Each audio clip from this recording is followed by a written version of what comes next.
It was supposed to be a quick weekend trip. Just Jake, Mia, and Luis, three friends chasing fresh air and a good view. They picked an old trail deep in the Windover Mountains, known for switchbacks so steep they looked like scars carved into the slopes. Locals warned them it was bad luck trail, but they laughed it off. The first day felt normal enough.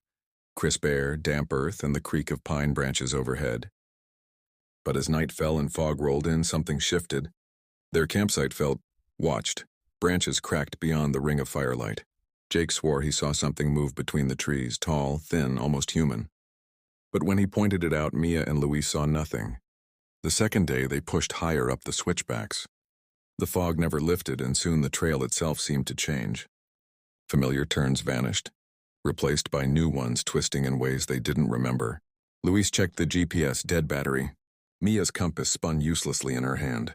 At noon, they stumbled upon a cairn that none of them remembered passing before.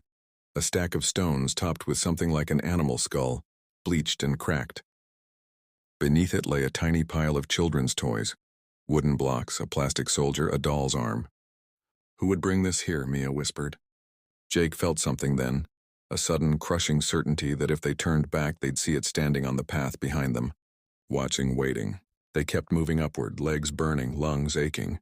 The mountain air smelled strange, sweet, almost rotten. By dusk, Luis was missing.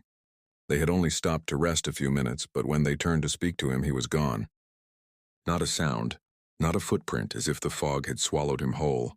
Panicked, Jake and Mia called out until their voices were hoarse, but the only answer was the whisper of wind through pines. Then they heard footsteps on the switchback below them, slow, deliberate, coming closer. They hid off trail, hearts pounding. Through the fog, something climbed toward them. It had Luis's jacket, but its gait was wrong, jerky like a puppet on tangled strings. Its head lolled, and when it passed close, Mia saw the face wasn't Luis's at all, but something pale and stretched thin over bone. Empty eye sockets staring forward. They ran.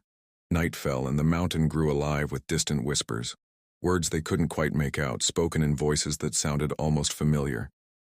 Jake's flashlight flickered and died, leaving them in darkness broken only by the occasional glint of something moving between the trees.